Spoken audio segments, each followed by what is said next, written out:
What is up, everybody? Welcome to DFS by the Numbers. This is my full card breakdown and prediction video for UFC 274. We have Charles Oliveira going against Justin Gaethje. I need all the wins, yeah. Harder than all that is. You better move, you might get knocked out. Knocked out. You better move, you might get knocked out. Knocked out. You better move, you might get knocked out. Knocked out. And we are back for another full card breakdown and prediction video. This week, a phenomenal card in UFC 274. Absolutely cannot wait for this one, especially that main event, Justin Gaethje, Charles Oliveira. One of my most anticipated matchups of the entire year. Should be an absolute banger. Both of those guys are killers. And co-main event, Carla, Esparza, Namajunas, cannot go wrong with that. We got Tony Ferguson on the card going against Michael Chandler. And then some really good prelims as well. So yeah, can't complain about this card by any means. We have 15 fights.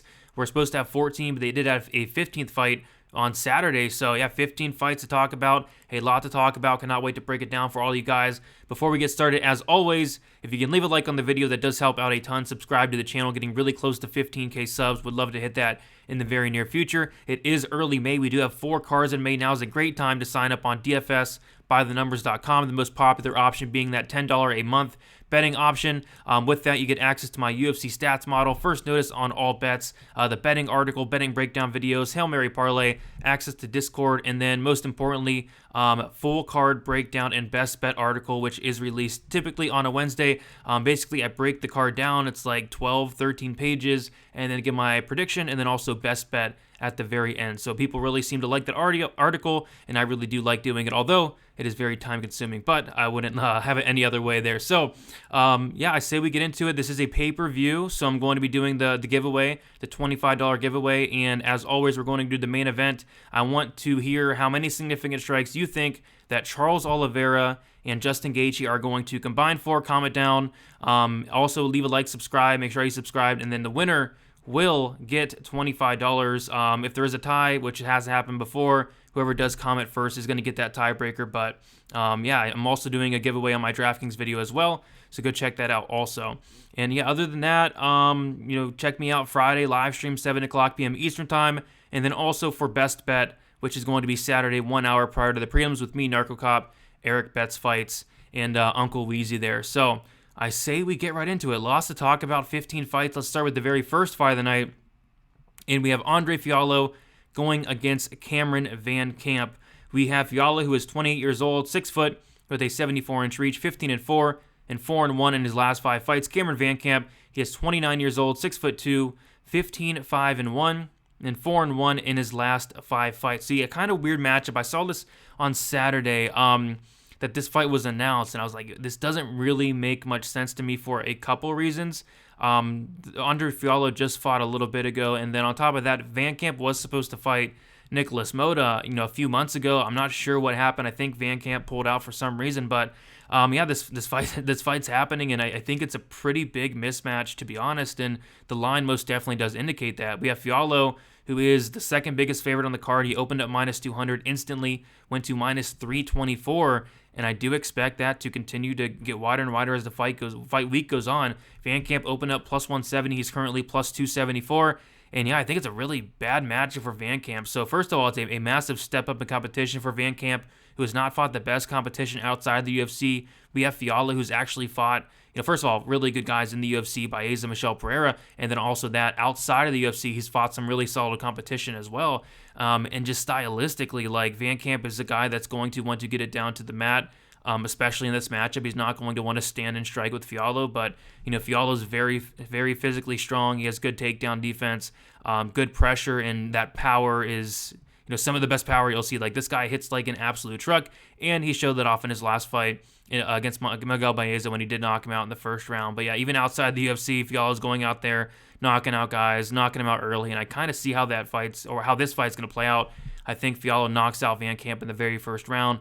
Maybe if Van Camp's able to get it down to the mat, if he's able to extend the fight, Fialho does slow down as the fight goes on, but I really think this is a bad matchup. I think Fialho starches Van Camp in the very first round here. So give me Fialho to win. Give me Fialho to win by first round knockout. And yeah, should be a fun fight, I guess, for as long as it lasts.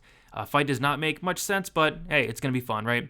Moving on, we have Journey Newson going against Fernie Garcia. Fernie Garcia is making his debut He's a guy that fought on the Contender Series, and we do see that Fernie Garcia is 30 years old, 5'7", with a 68-inch reach. He is 10-1 and 5-0 in his last 5 fights. Journey Newson, he is 33 years old, 5'5", 67.5-inch reach, 9-3 and 3-2 in his last 5 fights. So Fernie Garcia went out there in his last fight and got his very first knockout in his entire career. Prior to that, a bunch of decisions, some submissions, and he did show some good power in his last fight, knocking out Williams in the very first round. And on top of that, Newson did get knocked out, I believe, for the very first time in his entire career in his last fight against Randy Costa. Randy Costa got him out of there in about 41 seconds. So, I take a look at this line, and it just does not make a ton of sense to me. I mean, Fernie Garcia opened up minus 150. He's currently minus 152, and Journey Newson opened up plus 130, and he's currently plus 132. He's getting that Contender Series rub. Of course, we see that, but I think people might be thinking that, hey, Journey Newson got knocked out in the first round of his last fight. Fernie Garcia knocked out his last opponent in the first round. Why shouldn't Fernie Garcia go out here and knock out Journey Newson in the first round? I just don't think it's going to be that simple, right? Journey Newson, this guy has a very good chin. Most people aren't going to eat a flush head kick from Randy Costa.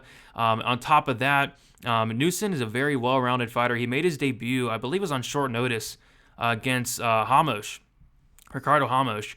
And I remember being all over Ramos on DraftKings that night, having a ton of them, and Newson put up a very good fight. I mean, I was expecting Ramos to go out there and submit him, but Newson was very competitive in the striking. On top of that, it wasn't a complete wash in the grappling as well. Just a very good debut. And then his next fight, he goes out there and starches Domingo Pilarte in 38 seconds. That fight does get overturned because I believe Newson popped for some marijuana, but still, went out there, showed a lot of power. And I like Newson. I think Newson's striking is very good. I think he does have some power. He just got his BJJ black belt as well, so a very well-rounded fighter overall. I like this guy a lot. Fernie Garcia, he's a very good wrestler. He's a very good striker as well. He doesn't have a ton of power. He showed power in his last fight, but again, that was his very first knockout ever. Prior to that, kind of a decision here there. So I think on the feet, it's going to be very close and competitive. Actually, I do slightly favor Garcia. I love the volume, but what I don't love is Garcia is very hittable. And then in terms of the wrestling, you got to favor Garcia there. And then in terms of the grappling, I do like Newson's grappling quite a bit. I just don't know if Newson's going to be able to get it down to the mat. So this fight probably plays standing for the most part, and at that point, I feel like it's a very close and competitive fight. Line just does not make much sense to me, especially when you consider the level of competition. Newson literally made his debut against Ricardo Ramos. Like, that's a very, very tough debut. Fought Randy Costa, fought Domingo Pilarte, and you take a look at Fernie Garcia, he's not really fought anybody at all. So I'm going to start, I'm going to take the dog here. I'm going to take the dog here in Journey Newson to get the upset. Line doesn't make much sense to me. The Contender Series hype on Garcia. Outside of that, I just don't really get the line there. So I'm going to take the dog there in Newson. I'm going to take Newson to win a pretty competitive decision. I think it's a close fight overall, I'd say. All right, next we have Lupita Godinez going against Ariana Carnelossi.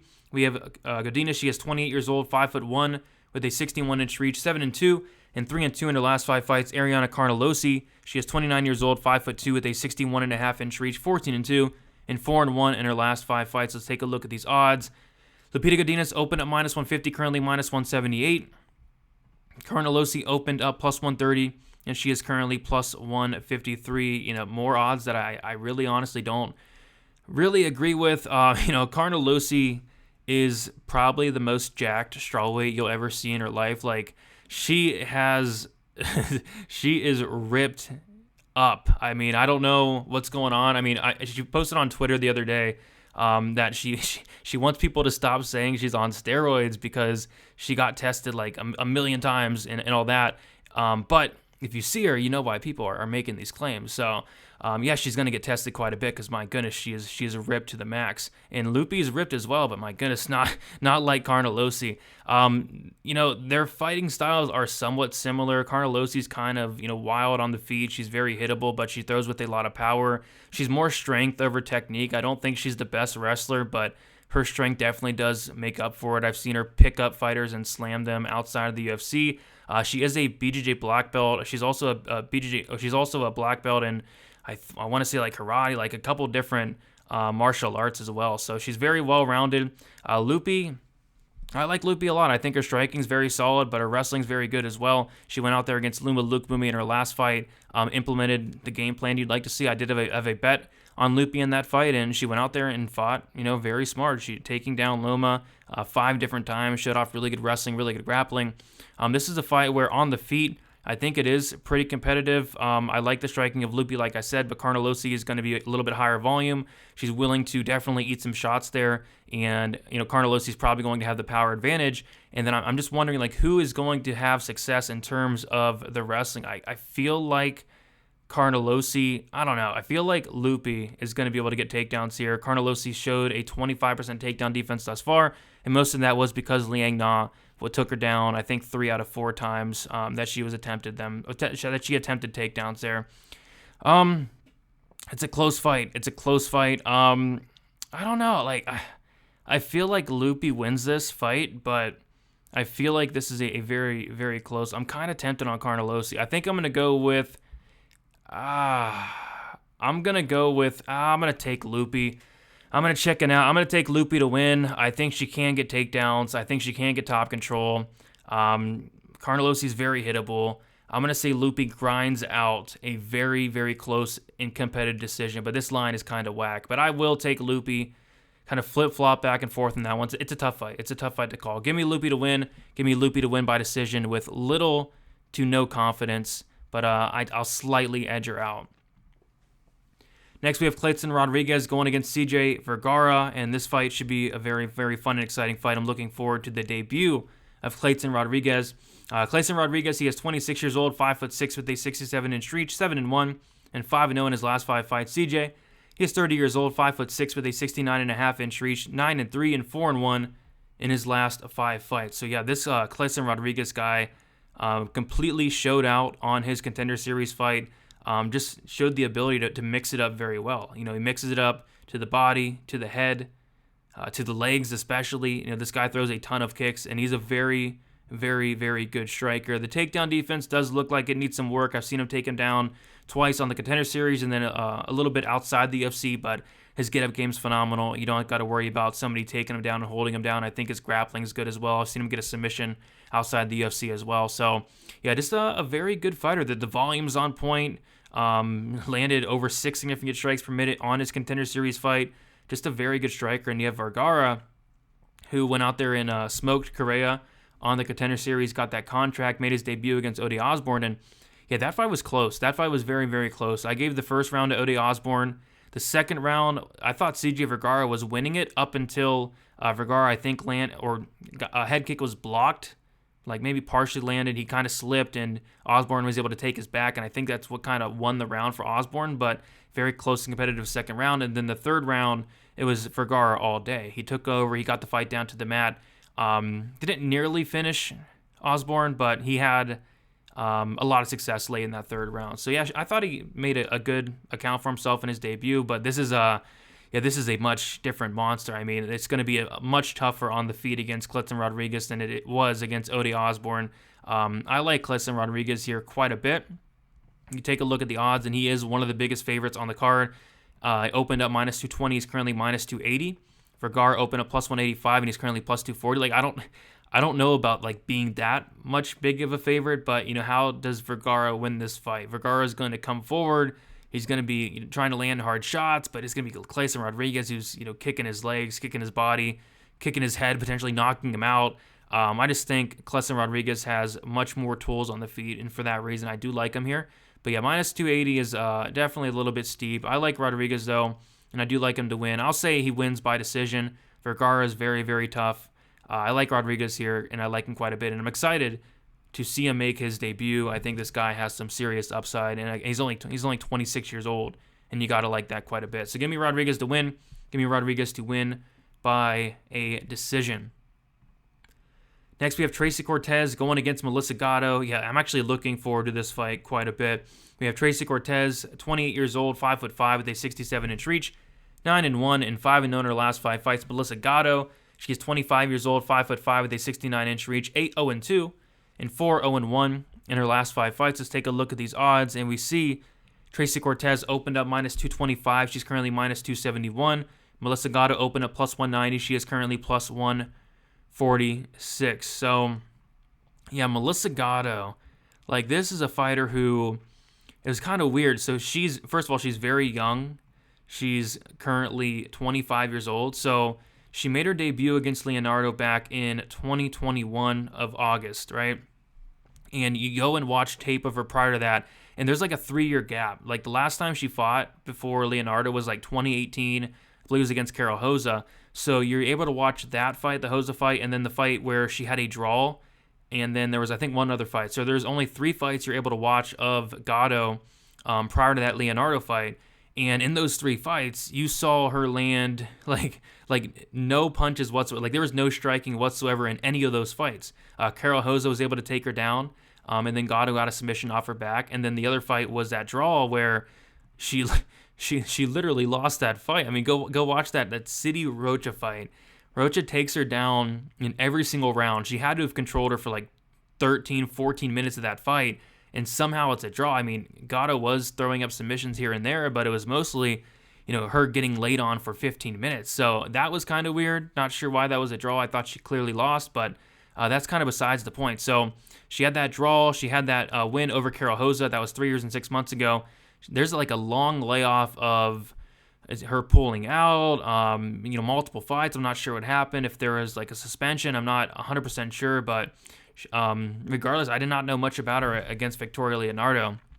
She comes out against Leonardo. I'm like who is this? Melissa, like, her striking looked phenomenal, and prior to this, I never saw her land one strike, and she went out there, her striking looked very, very good. She was putting it on Victoria Leonardo. The striking looked good, the volume looked good, the cardio, the pace, like, everything looked very, very good. And I thought she was just kind of a, grappler, that looks for submissions off her back, no takedown deep. I thought she was, kind of a fraud, but no, not at all. And then after that, I'm still a little bit skeptical, going into the Eubanks fight. And she goes out there, she has success on the feet against Eubanks. And at first, it's playing out kind of how I thought. I thought Eubanks would be able to take down Gatto, and she did. And control her for the entire fight, really. Use that BJJ black belt. But, Gatto was very active in terms of throwing up submissions. She wasn't having success in doing so. But as the fight went on, Eubanks slowed down. And eventually, Gatto kicks Eubanks to the body and gets her out of there. Like, I believe that was like the very first time Eubanks had been finished as well. Gatto's no joke. And on top of that, she is only 25 years old. I think she has like a huge ceiling. Like, her striking is really, really good. Her grappling is really, really good. She needs to work on that takedown defense. Maybe needs to work on a little more position over submission. But outside of that, like, I really like what I see from Gatto. This is a tricky matchup for her because you have a fighter in Tracy Cortez who's going to come out here and she's going to look to get the fight down to the mat. She's not going to go out here and stand and trade with Melissa Gatto. Gatto has shown poor takedown defense outside the UFC, a little bit inside the UFC as well. Eubanks was able to get her down pretty easy, and I think I see why Cortez is a favorite here. Cortez is absolutely going to be able to get Gatto down. It's just, she's going to have to be fighting off submissions for 15 minutes. So I think if Gatto wins, it is some type of finish, whether it is, I don't see her knocking out Cortez, but I think it's some type of submission off her back. But where Cortez wins, it's going to be getting those takedowns, getting that control, and I kind of lean towards the Cortez way. But Gatto's no joke. I really like both of these fighters. I'm going to take Cortez to take Gatto down in each and every round, control her for the majority of the fight, but Gatto's going to most definitely have her moments. This is a very interesting fight. I like both fighters, but I'm going to take Cortez to win this by decision, but I would not completely count out Gatto in this fight. But yeah, give me Cortez by decision. All right, moving on. Oh boy, we have Trinaldo going against Danny Roberts. Trinaldo, this guy's 43 years old, 5'9", with a 70-inch reach, 27-8, 4-1 in his last 5 fights. Danny Roberts, 34 years old, 6'1", 74-inch reach, 18-5 and 3-2 in his last 5 fights. Let's take a look at those odds, and it is a straight pick'em, and I couldn't agree more. Danny Roberts opened at plus 120. He's currently minus 110. Francisco Trinaldo opened at minus 140, and he is currently minus 110. Perfect. I like it. This should absolutely be a pick'em because, like who knows? Francisco Trinaldo, this guy's 43 years old. He is turning he's turning 44 in 4 months. I know what you guys are thinking. Hey, Andrei Arlovski just won a fight. He's 43. First of all, Arlovski lost that fight. Second of all, that's heavyweight. This is a guy in Trinaldo who should be fighting at 155. He can't really cut that weight anymore. He's now fighting at 170, and he's small for the weight class. But you typically do not see a fighter at this weight class at 43 years old. Typically, you can get away with it at heavyweight, Olenek, Arlovski, guys like that. But you will typically not see fighters this old in this weight class, and in lower weight classes as well. So this guy never ages. I feel like this guy has a couple more years in him. He's been looking good, but 43 years old, almost 44. It's definitely something to mention. What sticks out to me the most in this fight? I think it's a close fight, but what sticks out, the glaring thing that sticks out is going to be the tail of the tape. It just cannot be ignored. Danny Roberts is going to be 9 years younger. That's extremely significant. He's 34, where Trinaldo's 43. Danny Roberts is going to be much taller. He's going to have a 4-inch height advantage and also a 4-inch reach advantage. He's the much bigger fighter. He's the much more younger fighter. He's the fresher fighter. And for that reason, I do lean Danny Roberts, but it's a close fight. It's a very, very close fight. But I just side with that youth, that length, that reach. And Trinaldo's got to fall off a cliff at some point, right? 43 years old, almost 44, too small for the weight class. I like Roberts here, but my goodness, it's tough to be confident in a guy like Roberts. This guy has shown poor fight IQ at times.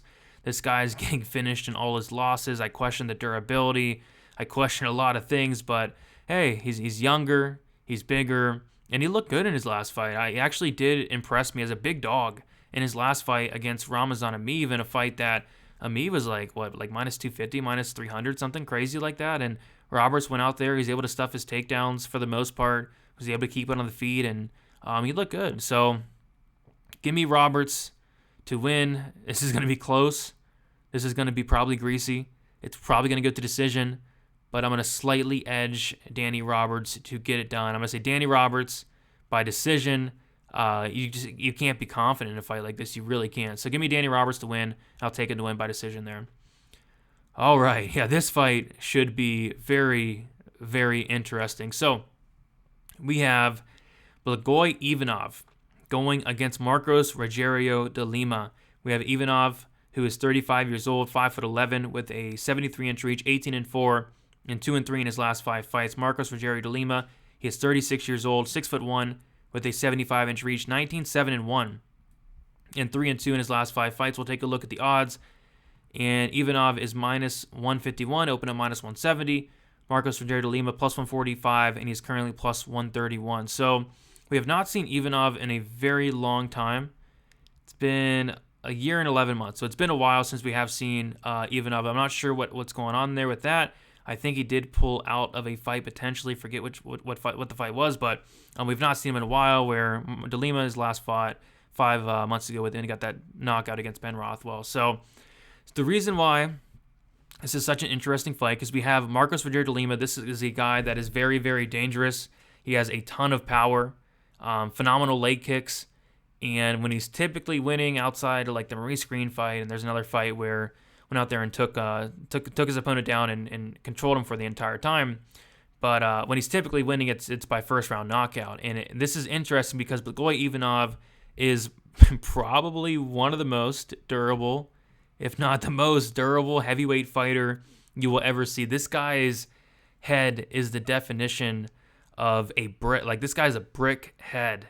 I don't know if this guy's ever going to get knocked out. This guy's eating shots from some very hard hitters, guys like Derek Lewis, guys like Augusto Sakai, guys like Tai Tuivasa, guys like Ben Rothwell, JDS. This guy's fought really good guys, hard-hitting guys.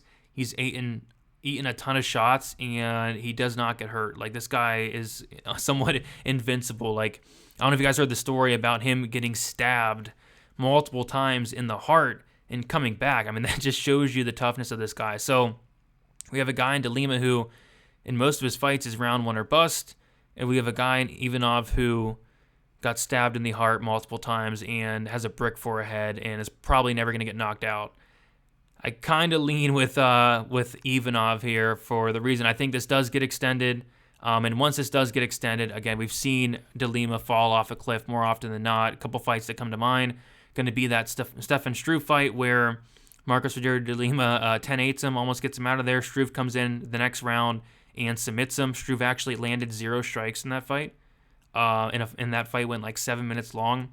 Ovince St. Preux submit him in the second round. Antigulov submitted him in the first round. Krylov submitted him in the first round. So when he's losing, he's losing by submission. And that's why I kind of feel like Romanov submitted him in the first round. I kind of feel like a sneaky prediction for this one is going to be Ivanov by submission. So Ivanov's 5 UFC fights all went to decision. But you take a look outside the UFC, he actually does have quite a bit of submissions. He has a really good grappling game, and that's something Lima really does struggle with, especially when he's tired. I feel like De Lima's going to win the first round. I feel like he's going to have success with the leg kicks. I feel like he's going to land some really hard shots. But I feel like as the fight goes on, if Ivanov can get on top of De Lima in that second round, like if Stefan Struve can submit you, I think Ivanov is very live for submission here. So that's what I'm actually going to go with. I think Ivanov takes down De Lima. De Lima's takedown defense is not good. It's sitting at it's actually sitting at 47%. And then on top of that, his gas tank's not good. His submission defense is not good. I think Ivanov gets his first finish here, and I think he gets it in that second round. So give me Ivanov to get this done, and give me Ivanov to get this done in the second round and by submission.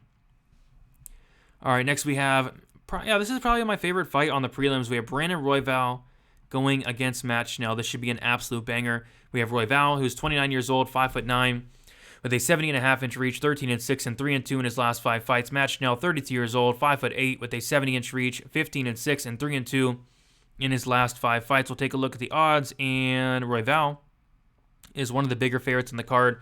Open at -200. He's currently -260.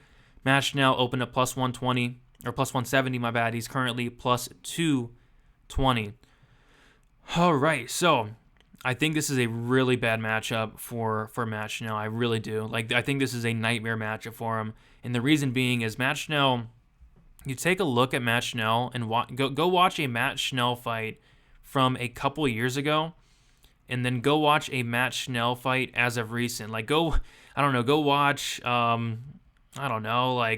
go watch the Rob Font fight, or go watch the Sandoval fight. Go watch any fight of Matt Schnell that was earlier in his UFC career, and then watch it now. He kind of changed up his style. At first, he'd go in there, he'd want to get into these brawls, to these wars, and he would most definitely pay for that. Rob Font knocked him out. Hector Sandoval knocked him out with hammer fist on the mat. And then Alexander Pantoja knocked him out as well. But we see in his last 2 fights against Tyson Nam, he didn't really fight that way. He fought smart, kind of stuck to the outside, didn't want to engage in a war and a brawl with Tyson Nam, and smart game plan. He got it done.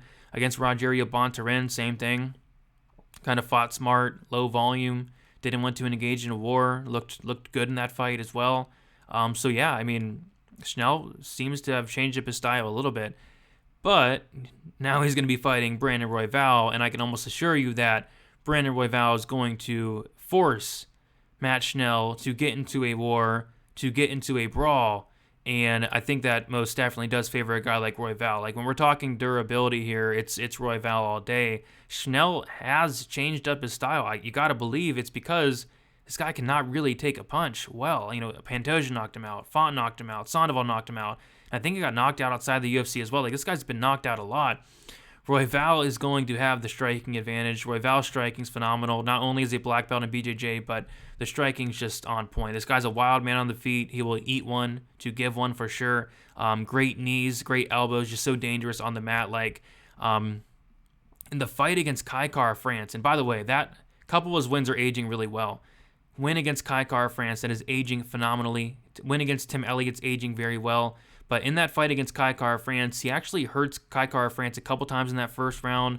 Kai Kara-France drops Brandon Royval. That's the fight where Royval lands that spinning back elbow. And just a crazy exchange there in the first round. And then in the second round, Royval starts to hurt France more. And it's actually France, the kickboxer, who shoots in for a takedown, which was wild because that's not France's game whatsoever. And then why would he take down Royval? And that was because Royval was applying that pressure, and France couldn't take it. He shoots in for a takedown. Of course, he gets subbed. Like, what is Matt Schnell going to do? Matt Schnell is a guy that, wrestling's not his game. Matt Schnell has maybe 1 takedown, 2 takedowns in the UFC at best. He's not the best offensive wrestler.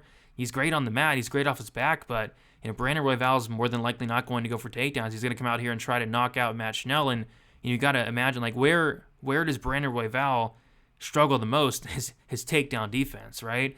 Brandon Royval has some of the worst takedown defense you'll see, and that's because he's so confident in his ground game. His takedown defense is sitting at 39%. Bontarin took him down 8 times, Pantoja 3 times, Moreno twice, Elliott 4 times. That's where he's struggling. Matt Schnell's not going to do that, and that's terrifying. So I think Royval runs through him. I think Royval finishes Matt Schnell in the very first round. If Matt Schnell's not going to come out here and wrestle, which I don't think he will, I think he's in some serious trouble. So give me Brandon Royval to finish Matt Schnell in brutal fashion, and give me Brandon Royval to finish him in the very first round. I cannot wait for this fight. I think we will see the old Matt Schnell, the one that one's going to get into a war, because Royval's going to force him. Great fight. Royval, first round, knockout. Can't wait. All right. We have Macy Chiasson going against Norma Dumont. And we have Norma Dumont. She is 31 years old, 5'7", with a 67-inch reach, 7-1, and 4-1 in her last 5 fights. Macy Chiasson, she is 30 years old, 5'11", with a 72-inch reach, 7-2, and 3-2 in her last 5 fights. Let's take a look at the odds. And Dumont opened up minus 210. She's now minus 220. Chiasson opened up plus 180. She is now plus 185.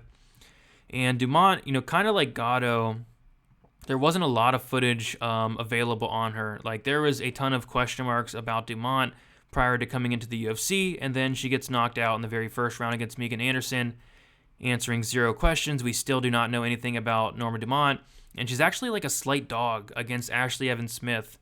And she comes in there, and I never saw much, if any, striking of Norma Dumont. And she goes out there, and her striking looks phenomenal. She outlands Ashley Evans-Smith 94-42. She even drops Ashley Evans-Smith. She showed some well-roundedness in terms of shooting takedowns as well. And there we go. We started to learn a little bit more about Norma Dumont. Then she comes in against Felicia Spencer, I believe, as a dog as well. And she goes out there and she beats Felicia Spencer in a competitive fight. I know some people were really high on Spencer. I don't think Spencer's in the UFC anymore, but it was a good win. And then she goes out there in what was the most boring fight I've ever seen, especially for a main event, against Aspen Ladd. And she does what she needs to do. Aspen Ladd didn't really show up that fight. That was the fight where Ladd landed like 3 strikes in the first 3 rounds. But, Dumont did what she needed to do, and she's currently on a 3-fight winning streak. So yeah, I like Dumont. I think she's very solid. Really good striking, really good grappling. I believe she's a brown belt in BJJ. The wrestling's good. She's big for the division as well. But I'll tell you who's big for the division: Macy Chiasson, who's going to have a 4-inch height advantage, and she's also going to have a 5-inch reach advantage as well. Like, Macy Chiasson is huge. In terms of thickness, it's definitely on the Dumont side, but height and reach is Chiasson there. This is an interesting fight. I think on the feet, it's actually pretty close and competitive. I love what I see defensively for Norma Dumont. In 4 fights, Norma Dumont actually has a 67% striking defense, and a lot of that is because Aspen Ladd has some of the worst accuracy you'll ever see, but she's pretty defensively sound, and I do like that about her. Whereas Macy Chiasson, in a pretty good sample, looks like a 6-7 fight sample, is showing a 45% striking defense. But I think where this fight is going to be won and lost is actually going to be on the mat. Macy Chiasson does struggle at times with fighters taking her down. 44-year-old Mary Renault took her down twice in that fight that she had. And on top of that, the Lena Landsberg fight was a very bad look. Landsberg was able to take her down twice, was able to control her against the cage as well. And I kind of see Dumont having success in that aspect as well. I think, again, it's going to be close and competitive on the feet, but I also think Dumont can mix in takedowns. And if she can get on top of Chiasson, I do think she can control her a little bit. So, yeah, another line I just kind of disagree with. I think Dumont wins. I think she should win. I think she should be the favorite. But, minus 220, it's definitely wide. And I do see it on like minus 265 on some books. And, yeah, it just did not make much sense to me. Like, Macy's her size can definitely cause problems here. And if Dumont's not able to take down Chiasson, or if she decides she does not want to take down Chiasson, like, this fight's going to be very competitive, and I don't think Dumont's going to look like that big of a favorite. But, since the path, I think, is there for the takedowns, since I do think the ground game of Chiasson is still somewhat of a liability, I think Dumont should get this done, and I will pick her to win, and I'll pick her to win by decision.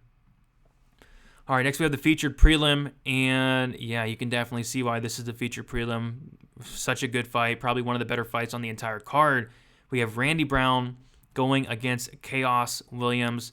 We have Khaos Williams, who is 28 years old, 6 foot with a 77-inch reach, 13-2, and 4-1 in his last 5 fights. Randy Brown, 31 years old, 6'3", with a 78-inch reach, 14-4, and 4-1 in his last 5 fights. So take a look at the odds, and Khaos Williams opened up plus 105, currently minus 125. Randy Brown opened up minus 125. He is currently plus 105.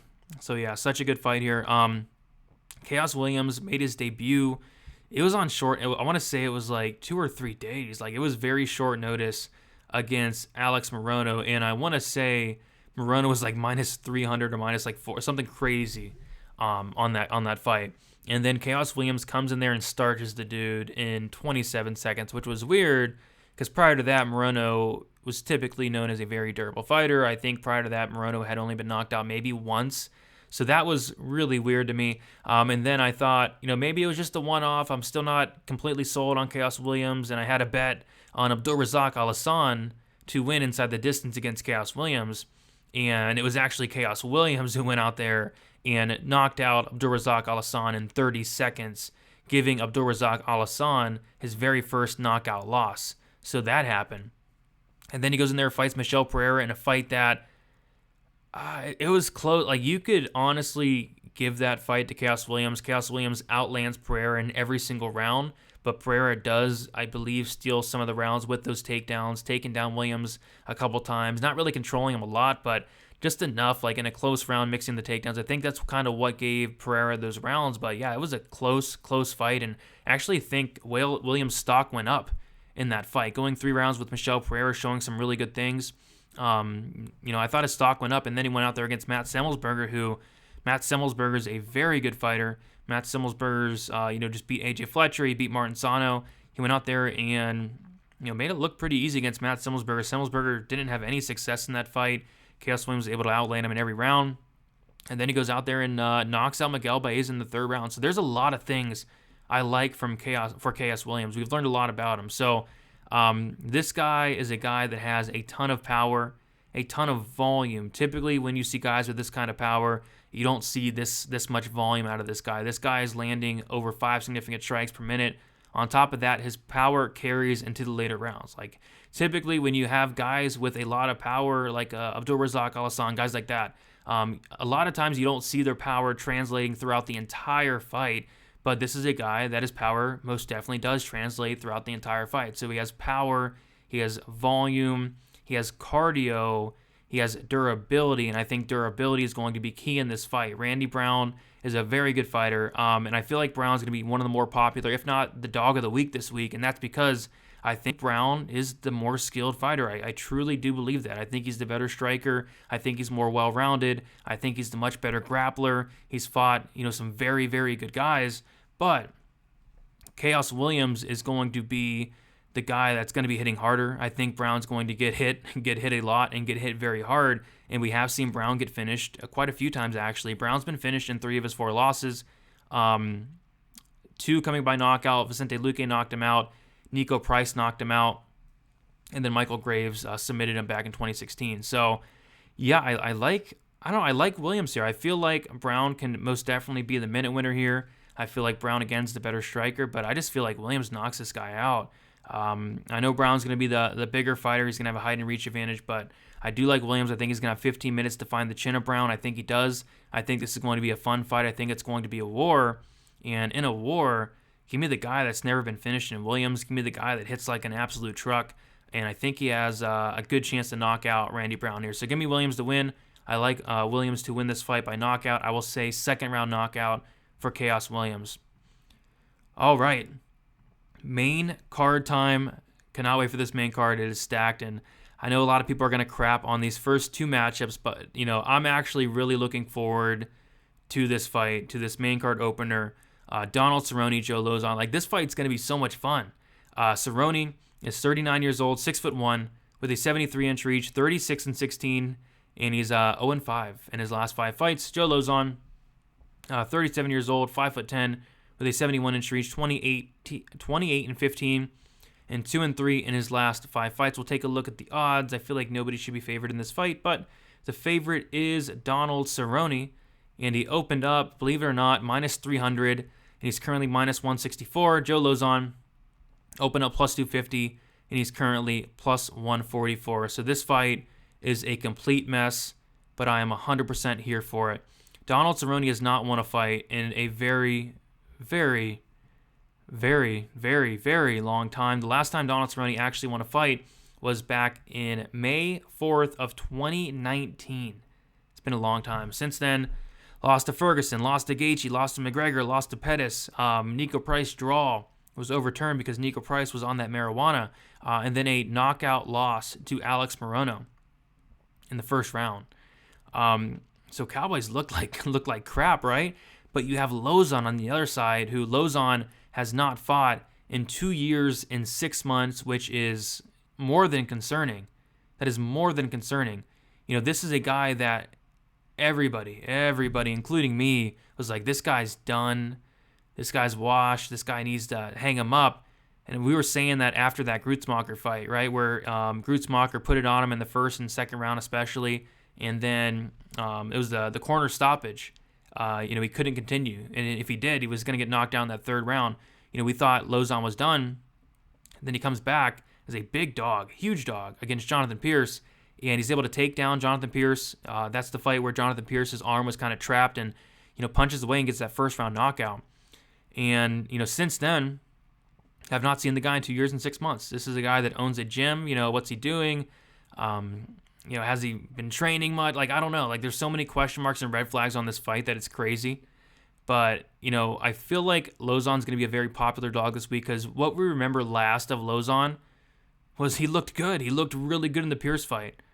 And what we've seen last of, Cerrone has been horrendous. So, but you go back and look prior to that Jonathan Pierce fight against Chris Grutzmacher, he looked really bad. He looked good early on, and then Grutzmacher put it on him. Grutzmacher got that corner stoppage finish. Prior to that, the dude got knocked out by Clay Guida in the first round. Clay dropped him and just finished him shortly after. Like, that wasn't a good look. And then there is that decision against Stevie Ray, where Stevie Ray 10-8'd him in the third round. Just a very, very terrible look there as well. I mean, it's just, prior to that Pierce win, it was a stretch of, not good things for Joe Lauzon. This fight is, it's good. It's a good fight, but betting money on this fight, especially from a money line perspective, is just probably not the best idea in the world.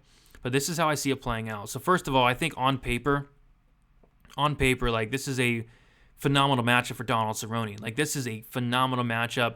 You have Joe Lauzon, who's going to come out early. He's going to try to finish Cerrone early on, and that's definitely on the table. But typically Lauzon wants to get the fight down to the mat, and it's not going to happen here. Donald Cerrone has nearly 90% takedown defense.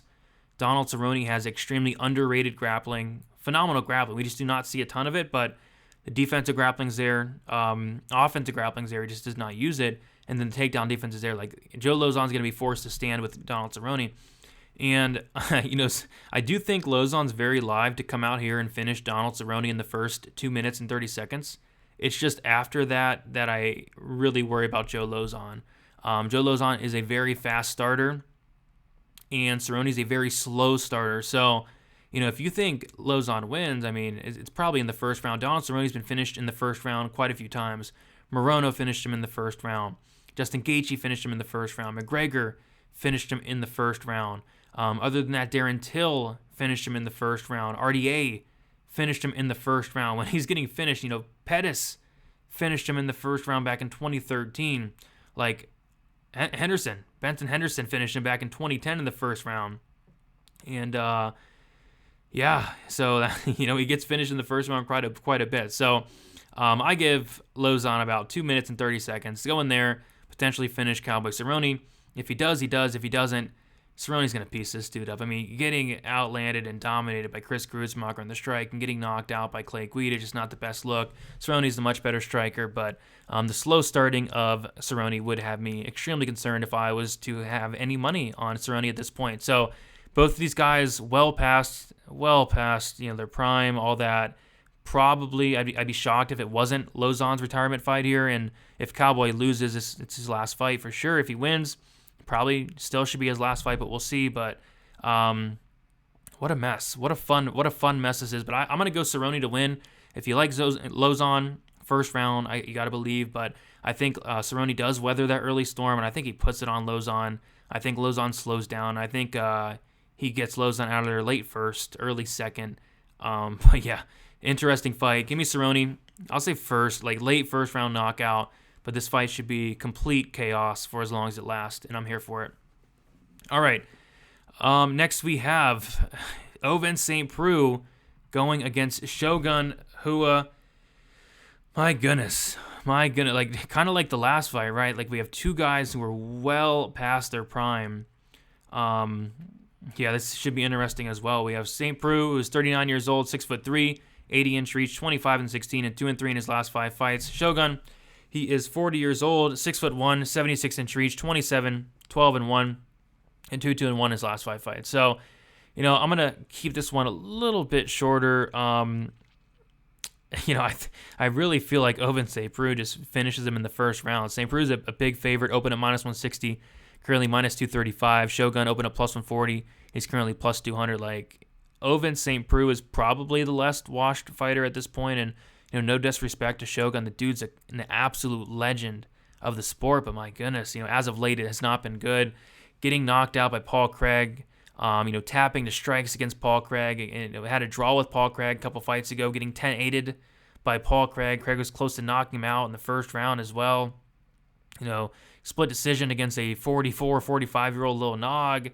Does not look great for Shogun in his last couple fights, getting outstruck by Paul Craig. And Paul Craig's a great fighter, but he's not like an amazing striker by any means. And just stylistically, like, it's a tough matchup for Shogun. He's going to go out there and strike with Ovince St. Preux and have success in doing that. I guess he could. Ovince St. Preux is very low volume, but I just feel like Ovince St. Preux is going to touch his chin at some point. And then on top of that, Shogun's not going to be able to take down Ovince St. Preux. St. Preux, great takedown defense. If anything, it's going to be St. Preux that gets on top of Shogun, and if he does, I feel like a TKO is there. I feel like a submission's there. This is rough. This is very rough. But no confidence in Shogun. But can you really have much confidence in a 39-year-old OSP who's lost 2 fights in a row, both by knockout? Not really, but I got to go OSP here. I'm going to say OSP wins. I'm going to say he kind of runs through Shogun, whether it's a knockout on the feet, whether it's a grounded pound TKO, whether it's a submission on the mat. I do think OSP gets this done and gets it done fairly early. But another fight where it's like it's a good fight, I guess. I was more excited for the Cerrone Lauzon fight, but I'll take OSP to win, and I'll take OSP to win by some type of first round finish. But weird fight, red flags flying everywhere. Would not recommend betting on this one. All right. Michael Chandler going against Tony Ferguson. We have Chandler, 35 years old, 5'8", with a 71.5-inch reach, 22-7, and 3-2 in his last 5 fights. Tony Ferguson, 38 years old, 5'11", with a 76-inch reach, 25-6, and 2-3 in his last 5 fights. We'll take a look at the odds, and Chandler is the biggest favorite on the entire card. Michael Chandler opened up -155. He's currently -400. Tony Ferguson opened up +135, and he's currently +300. And I don't know. I don't know about that. Ferguson, this is a guy that he's now 38 years old. He's taken a ton of damage. He took a ton of damage in the Justin Gaethje fight. That fight was a very, very, very, very bad look. Gaethje hurt him bad multiple times. I mean, he showed amazing toughness, and we know Tony's tough as nails, but he took an absolute beating in that fight. I thought the stoppage was a very good stoppage. I believe Herb Dean was the ref. Very good stoppage. Tony was just way too tough for his own good in that fight, and Gaethje did knock him out in that 5th round. And since then, and prior to that, right? Prior to the Gaethje fight, this guy was on, some win streak. I want to say he was on I'll count 1, 2, 3, 4, 5, 6, 7, 8, 9, 10, 11. He's on a 12-fight win streak prior to that Gaethje fight. And he loses to Gaethje by knockout in the 5th round, took a ton of damage. And then Oliveira comes out, takes him down in every single round, and controls him for the majority of that fight. In that fight, Charles Oliveira got 11 minutes and 39 seconds of control time. And then Beneil Dariush comes out there and does the same exact thing, takes Ferguson down in every single round, gets 12 minutes and 15 seconds of control time. The blueprint is laid out on how to beat Tony Ferguson at this point in his career. The blueprint is there, and I feel like Michael Chandler probably should follow that blueprint. The problem is, you go and watch Michael Chandler fights, and he's not doing a lot of taking guys down. I mean, a takedown here or there, but mostly he's just going out there trying to take guys' heads off, and he's had success in that. But if he goes out there and tries to take off Tony's head, I don't think he's going to look minus 400.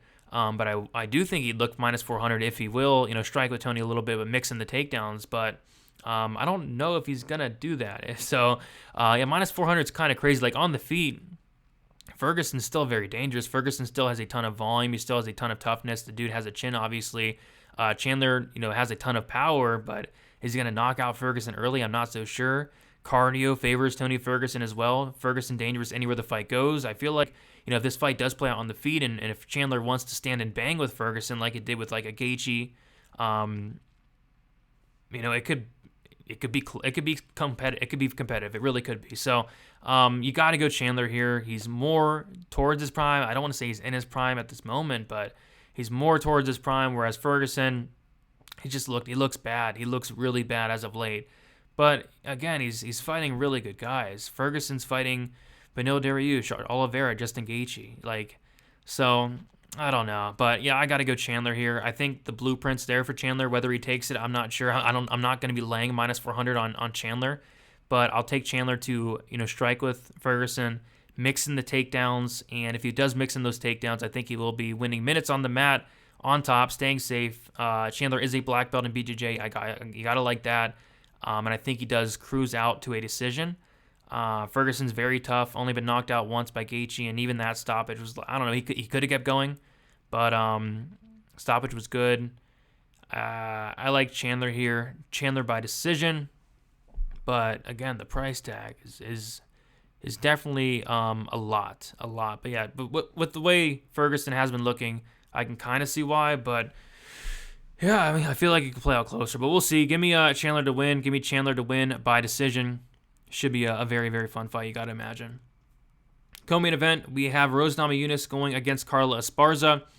We have Rose Namajunas, who is 29 years old, 5'5", with a 65-inch reach, 11-4, and 4-1 in her last 5 fights. Carla Esparza, 34 years old, 5'1", with a 63-inch reach, 18-6, and 5-0 in her last 5 fights. We'll take a look at the odds. Rose, pretty big favorite, opening up minus 220, currently minus 210, and Esparza opening up plus 185, currently plus 180. So, yeah, I mean, this is a fight where, pre-tape I was leaning Esparza.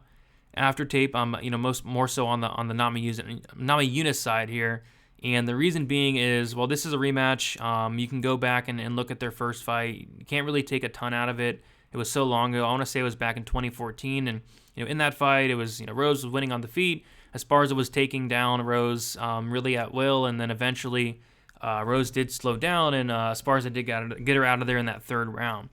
Since then, Rose has not fought many wrestlers really at all. I mean, since then, back in 2014, she's fought mostly strikers. KK, Tisha Torres, Paige Van Zandt, Angela Hill, Michelle Watterson, Joanna,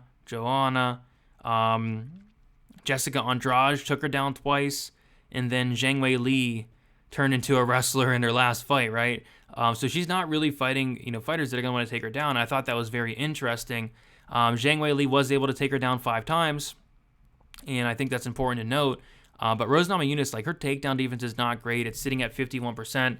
So yeah, on paper, Esparza is going to get down Rose Namajunas, but I do think Rose Namajunas has improved her, first of all, ground game in general, but her get-up game, She's very active off her back. So although I do think Carla Esparza gets down Rose Namajunas, I just don't think that she's going to be able to hold down Rose for long periods of time. And for Esparza to win, she's gonna have to go for takedowns. She's going to have to get those takedowns. She's going to have to do that for 25 minutes, rinse and repeat. That is a long time to go out there and wrestle, especially if Rose Namajunas is making her work, if she is getting up after these takedowns. And on top of that, say this fight does play out half the time on the mat and it plays out half the time on the feet.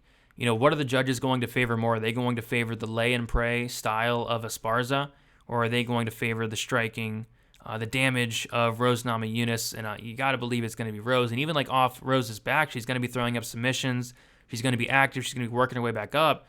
Whereas Esparza, she's just going to be content to be on top and kind of control Rose as the fight goes on. So, yeah, I feel like it could be a little bit closer than the line does indicate, but I do like Rose here to get taken down. I think absolutely she's getting taken down and getting taken down a lot. But I like Rose to work her way back up. I like her to threaten with submissions, and when it's on the feet, it's just not even comparable. It's Rose all day on the feet. Yeah, if this was a 3-round fight, I'd probably even pick Esparza, honestly. But since this is 5 rounds, it's just really hard to see Esparza going out there consistently wrestling for 25 minutes and having success with it for 25 minutes as well. So I like Rose Namajunas to win this fight. I don't think she wins every round. I do think Esparza is going to take off a round or two, but I do think as far as picking a winner, I got to go Rose, but I'm not in love with the price tag, and it looks like it's continuing to get wider, which is interesting. But I like Rose to win, and I like Rose to win by decision, but I do think it's going to be, a pretty competitive fight. All right. Main events. So me and Uncle Weezy did a main event deep dive on the MMA Engine YouTube channel. If you guys have not seen that yet, go check it out. We talked about it from a betting perspective. I went very deep into that, so check that out on the MMA Engine YouTube channel. But we have a phenomenal main event here. Charles Oliveira going against Justin Gaethje. Oliveira, 32 years old, 5'10", with a 74-inch reach, 32-8, and 5-0 in his last 5 fights. Justin Gaethje, 33 years old, 5'11", 70-inch reach, 23-3. And 4-1 in his last 5 fights. All right, yeah, this fight's good. This fight's very good. This is my second most anticipated fight of the year. The first one was Colby Covington, Jorge Masvidal, but I feel like this fight's going to be a lot more difficult to predict than that fight. You take a look at the odds, and on Best Fight Odds, we got to scroll all the way down to the future events, and we have Oliveira, who is the favorite. He opened up minus 205, currently minus 178. Justin Gaethje opened at plus 175, and this is currently plus 153 for Justin Gaethje. So, man, Oliveira's on a big win streak. Oliveira's on a 10-fight win streak. This is a guy that has, I don't think I've seen a fighter improve throughout his career as much as Charles Oliveira. This is a guy that was once labeled as a quitter. This was a guy that was once labeled as a gasser. This was a guy that, when the going got tough, he quit in fights. And he has shut those narratives down throughout his long stretch here of wins. And in his last couple fights, you take a look at his fight against Michael Chandler. He got hurt bad against Michael Chandler. He got dropped. Chandler was so close to getting him out of there in that first round. So close. And we saw that Oliveira survived, got into the second round, and he finished Michael Chandler 19 seconds into the second round. He battled through adversity in that fight. In the Poirier fight, Poirier was hurting Oliveira bad in that first round. Didn't drop him or nothing like that, but you could see Oliveira got hurt a few times in that first round. Oliveira pushed through it. Oliveira continued to walk forward, land his shots, especially to the body in that fight against Poirier, and kind of broke Poirier as the fight went on. He took him down in the second round, and in the third round, looked like Dustin had nothing left. Again, battling through adversity, not quitting, not showing signs of a quitter, and not showing signs of poor cardio. All those narratives about Charles Oliveira are just, they've been put to rest. They absolutely have. But what you can still say is, Oliveira, early in these fights, he's still getting hurt. Poirier hurt him bad. Michael Chandler dropped him and hurt him very bad. And Gaethje is going to probably hurt him very, very bad in this fight. It's just, can Oliveira weather that storm of Gaethje?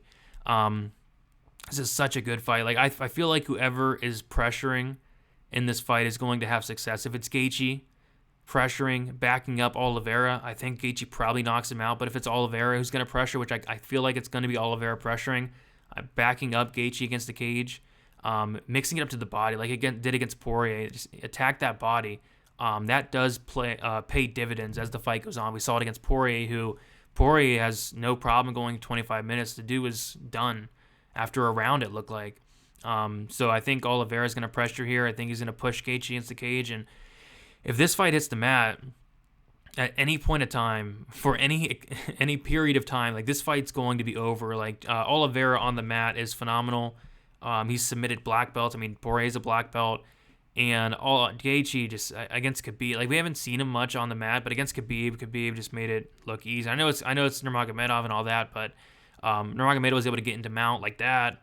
In the first round, almost finished him there, and then in the second round or third round or whatever, he was able to finish Gaethje shortly after getting him down. I believe second round, but yeah, I do like Oliveira here. I really do. I think Justin Gaethje is going to have opportunities early on. I feel like he's going to hurt Oliveira, whether he finishes him potentially, but I kind of feel like Oliveira is going to weather the storm. I think he's going to put it on Gaethje. I think he breaks Gaethje here. I really do. I feel like he should push him against the cage, try to drag him down, potentially take his back standing, and if he can take his back standing or get him down to the mat once, the fight's going to be over. He's not going to go out there and, like, shoot double legs in the center of the cage or nothing like that, but, push him against the cage would do wonders here. I like Oliveira. Do I agree with the price tag? Not necessarily, but I do think he's the more well-rounded fighter. I do think he has more ways to win, whereas Justin Gaethje, I kind of think it's round one knockout. So, yeah, I think the striking is competitive. I think it's close. I would not recommend Oliveira to strike with Gaethje for long periods of time, but I would recommend Oliveira getting this fight down to the mat, and if he does, the fight's going to be over. So I'm kind of leaning, I don't know, I feel like Oliveira can win by knockout, like a club and sub, but I'm going to say second round submission for Charles Oliveira. I think he weathers that early storm. I think he mixes it up to the body. I think he makes Gaethje work. I think this is a war for as long as it lasts. And I'm going to say Oliveira eventually does get Gaethje down. I'm going to say he does eventually find the back.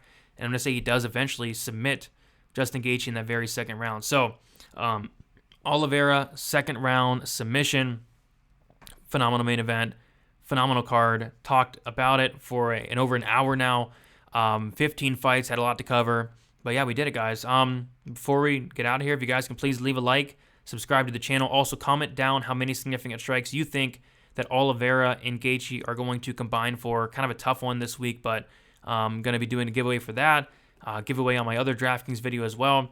Be sure to sign up at dfsbythenumbers.com. I have 2 or 3 bets already. Looking at adding another bet as soon as the props start to drop, which hopefully is soon. But yeah, should be a big card, good betting card, lots of fights. Should be fun. Should be a lot of fun. So that's about it, guys. Best of luck for UFC 274. And yeah, let's make some money. Should be a good card. Enjoy it, guys. We'll talk to you very soon. See ya.